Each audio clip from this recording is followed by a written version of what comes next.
Bienvenidos a Efemérides, la sección histórico-cultural de lunes a viernes aquí en Tech Televisión. El día de hoy presentamos el 7 de septiembre, pero no de hoy sino del año 1812 en Rusia, específicamente a 120 kilómetros de su capital, Moscú.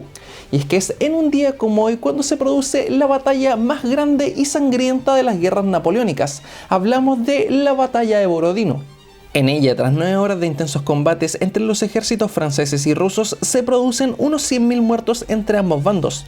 En consecuencia, la retirada de las tropas rusas, lo que conllevará a la ocupación de Moscú, a donde se llegará el próximo día 14, encontrando la capital literalmente arrasada.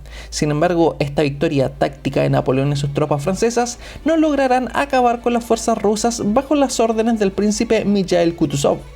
Hay que entender que esta batalla en sí es uno de los grandes exponentes del hombre contra el hombre, y es que si bien hablamos de una batalla que tenía a prácticamente 400.000 soldados sobre el escenario de combate, no habían más de 1.000 armas por lado. Es decir, prácticamente toda la batalla transcurría en torno a la bayoneta, la espada y la caballería, es decir, la fuerza pura y dura.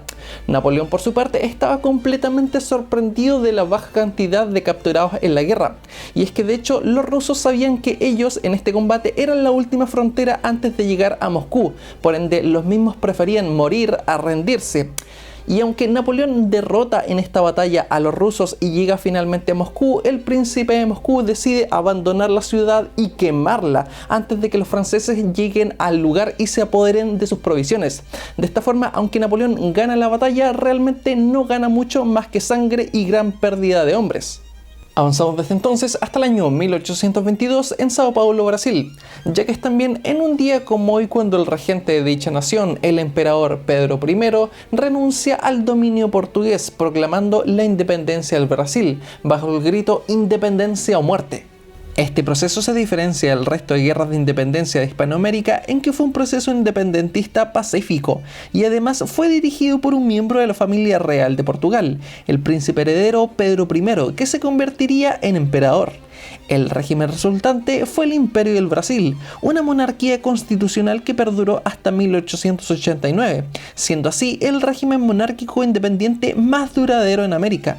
Así que mientras en el resto de Latinoamérica los españoles y los criollos estaban en una guerra a muerte por la independencia, en el Brasil era más bien una lucha diplomática, donde el príncipe le decía al papá, papá, quiero Brasil solo para mí, y el rey le decía, no, bueno, ya, y se la dejaba. Así que básicamente sí, es bastante distinto al resto de los procesos de independencia que conocemos.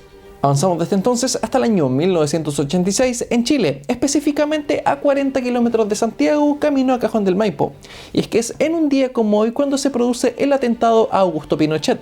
Hablamos de un ataque armado con ametralladoras, pistolas y granadas contra su caravana, la cual lo traía de vuelta luego de un fin de semana de descanso en su estancia en el Melocotón. El ataque llevado a cabo por la organización armada de extrema izquierda denominada Frente Patriótico Manuel Rodríguez o FPMR terminó con 5 muertos y 11 heridos. Sin embargo, el mismo grupo no logró su objetivo, es decir, Pinochet se mantuvo con vida gracias al blindaje de su vehículo y a la fuerza de su escolta. Sin embargo, aunque el intento fue fallido, muchos historiadores coinciden en que este hecho empujó a Pinochet a que finalmente él mismo se pronunciase en la convocatoria de un plebiscito que terminara por vía pacífica a la dictadura. Y hasta aquí las efemérides del día de hoy. Como siempre, recordándoles que nos reencontramos mañana en este mismo horario por las pantallas de Tech Televisión.